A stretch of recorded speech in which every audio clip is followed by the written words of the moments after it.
अस्सलाम वालेकुम वरहमतुल्लाहि वबरकातुहू। क्या हाल चाल है। यूट्यूब से वाबस्ता तमाम बहन भाइयों को दुआ करता हूँ कि अल्लाह पाक आप सब की तरफ खैर और खैरियत से वक़्त गुजारे। और आप लोग भी दुआएं किया कीजिए, क्योंकि ये जो दुआएं होती हैं ये तकदीर बदल देती हैं। तो अपने लिए, अपने घर वालों के लिए, माँ बाप, बहन भाई और ख़ास तौर पर मेरे लिए, क्योंकि मैं भी आप लोगों के लिए दुआएं करता हूँ। तो चलिए वीडियो का आगाज़ करते हैं। और वीडियो का आगाज़ करने से पहले, अगर अभी तक आपने हमारे चैनल को सब्सक्राइब नहीं किया तो जल्दी कीजिए, लाइक कीजिए, शेयर कीजिए और शेयर लाजमी किया करें। क्योंकि मैं आपको हर बार यही बताता हूँ कि अगर आपकी तरफ से कोई अच्छी बात या कोई अच्छी नसीहत किसी तक पहुँचती है तो मैं समझता हूँ कि ये सदका जारिया है और वैसे भी ये सुन्नत रसूल है। तो आगाज़ करते हैं वीडियो का उस बादशाह से जिसकी बादशाही के अंदर एक ऐसा शख्स था जो सरेआम सबके सामने रोला पाता था, शोर मचाता था और कहता था कि दुनिया में तीन बेवकूफ़ हैं। पहला बेवकूफ़ तो वो है कि जिसकी शादी हो और उसकी बीवी ज़्यादा अपने मायके में रहती हो, तो वो बंदा बेवकूफ़ है। दूसरा बेवकूफ़ वो है जिसके पास दौलत हो, पैसा हो, लेकिन वो खाली जेब घर से निकल के बाहर जाता हो। और तीसरा बेवकूफ़ वो है जो खुद करने का काम है, खुद कर सकता है, लेकिन इसके बावजूद भी वो किसी दूसरे से अपना काम करवाता है, तो वो बेवकूफ़ है। बस यही वजह थी कि वो तीन बेवकूफ़ों का नारा लगाता रहता हर वक्त, जहाँ जाता, बाज़ार में, गली में, मोहल्लों में, और बादशाह की बादशाही में भी आता तो यही कहता कि दुनिया के तीन बेवकूफ़। पहला बेवकूफ़ वो कि जो शादीशुदा हो और उसकी बीवी ज़्यादातर मायके में रहती हो। दूसरा बेवकूफ़ वो जिसके पास धन दौलत हो, लेकिन वो बग़ैर पैसा लिए अपने घर से निकल जाए। और तीसरा बेवकूफ़ वो जो खुद करने का काम हो लेकिन करवाए किसी और से। बस यही नारा था उसका, हर वक्त वो यही बोलता रहता था। तो एक दिन बादशाह अपनी आराम गाह के अंदर सुकून कर रहा था, लेटा हुआ था, सो रहा था, अपनी बादशाही के लोगों के बारे में सोच रहा था, अपने घर के बारे में सोच रहा था। तो अचानक उस शख्स की याद आ गई जो हर वक्त तीन बेवकूफ़ों के नारे लगाता था। बादशाह ने कहा, यार ये जो मलंग है हर वक्त यही बात करता है, दुनिया के तीन बेवकूफ़, तो मेरी भी तो बीवी मायके में ही ज़्यादा रहती है। इधर आती है, 2-4 दिन रहती है, फिर कहती है मुझे अब्बा जान की याद आई है, फिर वहाँ चली जाती है। ऐसा ना हो कि उन बेवकूफ़ों के अंदर पहला ही बेवकूफ़ मैं बन जाऊँ।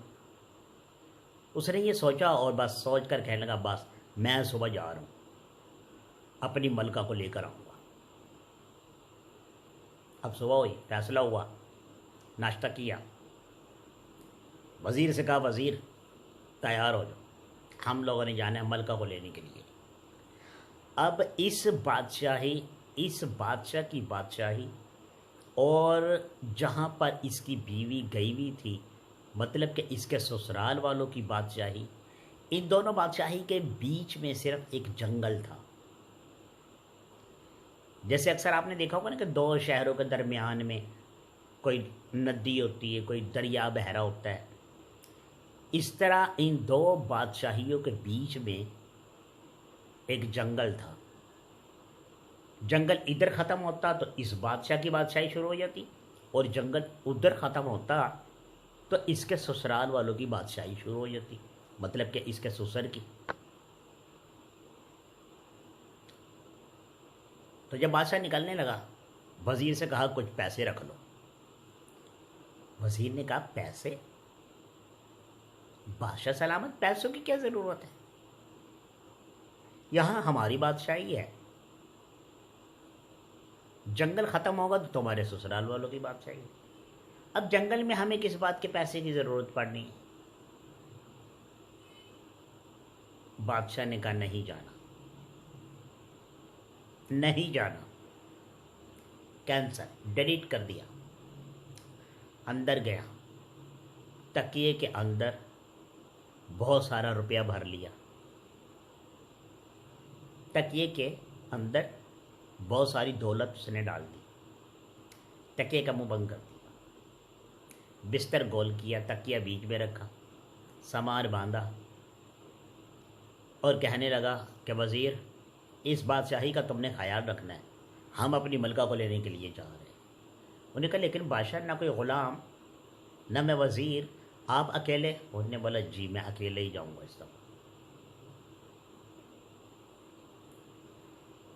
अब बादशाह सलामत घोड़े पर बैठे, सामान लिया, चल दिया, अपनी बादशाही से निकले तो एक झोंपड़ी खरीद ली, लिबास बदल लिया, बादशाही कपड़े उतार दिए, एक आम आदमी बन गए, एक आम आदमी बन गए। अब वो जो झोंपड़ी ले ली, वो जो टेंट ले लिया, जिसे खैमा भी कहते हैं, जब उस जंगल से गुजरान हो गया और दूसरी बादशाही शुरू होने लगी, वहाँ पर जाकर उसने अपना टेंट लगा दिया और एक दरवेश बाबा बन के वहाँ बैठ गया। अब जब उस बादशाही से जो भी लोग गुजरते देखते, यार ये कौन है, ये नया कोई मलंग आया है। अब उसको कोई छेड़ता नहीं था, लेकिन वो बादशाह जो था हर किसी को आते जाते वहाँ से देखता। अब उस बादशाही के जितने भी लोग वहाँ से गुजरते, ये सबको देखता। जो बादशाह की बेगम थी और उस बादशाह की बेटी थी, उसकी फ्रेंडशिप वजीर के बेटे के साथ थी, दोस्ती कह लो। बस यही वजह थी कि वो बादशाह के घर में उसका दिल नहीं लगता था। वो कुछ दिन के लिए अपने शौहर के पास जाती और फिर कोई ना कोई बहाना करके वापस आ जाती।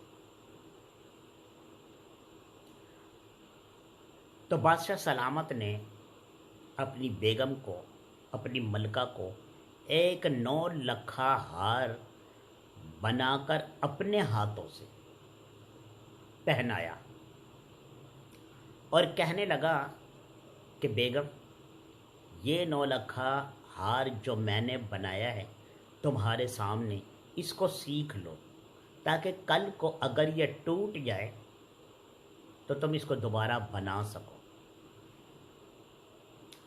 तो ये जो 9 लखा हार था, ये सिर्फ बादशाह या मलका ही बना सकते थे, वरना और किसी को पता नहीं था कि अगर ये टूट गया तो दोबारा कैसे बनाया जाएगा। तो वो जो मलका थी, वो अपने दोस्त के साथ, वजीर के बेटे के साथ बैठी बातें कर रही थी कि अचानक से वो हार टूट गया। जब वो हार टूट गया तो वो बड़ी परेशान हुई। वजीर के बेटे ने कहा, ऐसी क्या बात हो गई कि तुमने रोना शुरू कर दिया? ये तो बन जाएगा दोबारा, कोई मसला नहीं। उन्होंने कहा नहीं, ये कोई नहीं बना सकता। उन्होंने कहा कोई मसला नहीं, मैं बनवा के लाऊंगा, तुम परेशान ना हो। उन्होंने कहा नहीं, ये कोई नहीं बना सकता। उसने कहा ऐसा हो नहीं सकता, ऐसा हो नहीं सकता, तुम परेशान ना हो। उसने रुमाल के अंदर 9 लखा जो हार था उसको रुमाल के अंदर बांधा और चला गया। अब शहर चला गया, बादशाही में निकल गया। एक सुनहरे के पास जा, दूसरे के पास जा, तीसरे, चौथे के पास। अब जब ये बादशाही से निकल कर जा रहा था तो वह जो झोंपड़ी में बैठा बादशाह था, उसने देखा कि वजीर कुछ रुमाल में कुछ चीज़ पकड़ी हुई है और निकल कर गया है।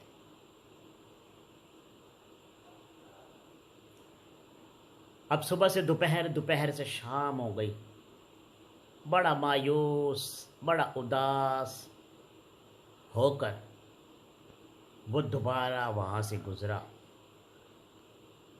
तो बादशाह ने, जिसने अपना हुलिया ही चेंज कर रखा था, बुलाया, ए नौजवान, क्या बात है,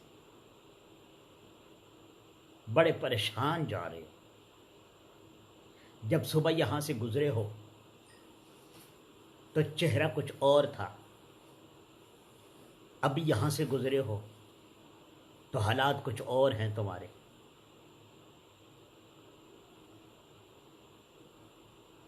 उसने कहा मलंग बाबा क्या बताओ, समझ में नहीं आ रहा है।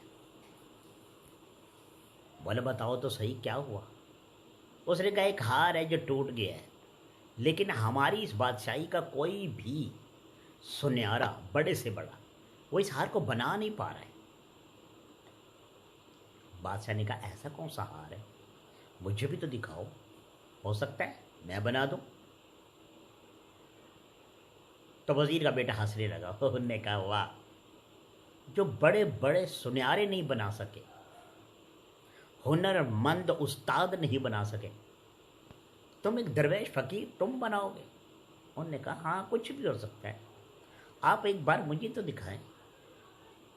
उसने कहा अच्छा भाई देख लो। अब रुमाल खोला और मलंग के सामने रख दिया। जब मलंग ने देखा कि ये तो वही नौलखा हार है जो मैं या मेरी मलका बना सकते थे, उसने कहा ये तो बन जाएगा, लेकिन ये बताओ ये टूटा कैसे। उसने कहा यार क्या बताना, बस मैं और मेरी बचपन की दोस्त, ये जो बादशाह है इसकी बेटी है, लेकिन बदकिस्मती से उसकी शादी फलानी बादशाह से हो गई, तो हम बैठे थे बस इस तरह ये टूट गया। उसने कहा कोई बात नहीं मैं बना देता हूँ। देखते ही देखते बादशाह ने पिरोना शुरू किया और हार बनकर वैसा ही तैयार हुआ जैसा बना हुआ था। जब वजीर के बेटे ने देखा कि ये हार तो बिल्कुल वैसा ही बन गया जैसे पहले था, उसने बहुत सारा इनाम निकाला जेब से और कहने का बाबा तुमने तो मुझे खुश कर दिया, ये तो बिल्कुल वैसा ही है जैसा कि पहले बना हुआ था। इनाम देता हुआ चला गया, मलका के पास पहुंचा। उन्होंने कहा हाँ जी आप अब आइए, क्या बना। उन्होंने कहा बनना क्या था, कोई बना ही नहीं रहा था। फिर उन्होंने कहा फिर एक मलंग था, एक दरवेश था, उसने ये बनाया। उसने कहा नहीं ये हो नहीं सकता, ये तो कोई बना नहीं सकता। उन्होंने कहा क्यों नहीं बना सकता पागल, ये देखो। उन्होंने रुमाल खोल कर दिखाया तो वो तो वैसा ही बना हुआ था। वो हैरान हो गई। उन्होंने कहा नहीं, जिस शख्स ने ये बनाया है वो कोई और नहीं, वो मेरा शोहर है, वो बादशाह है। उन्होंने कहा नहीं वो बादशाह नहीं है, वो तो बेचारे एक मलंग है। उन्होंने कहा नहीं जो भी है उसको मरवा, वो बादशाह है, जा जल्दी कर। उसने कहा देखो मेरे हाथ तक किसी गरीब का कत्ल। उन्होंने कहा वो गरीब नहीं है, वो मेरा बादशाह है, मुझे पता है यह हार हम दोनों के अलावा कोई बना नहीं सकता।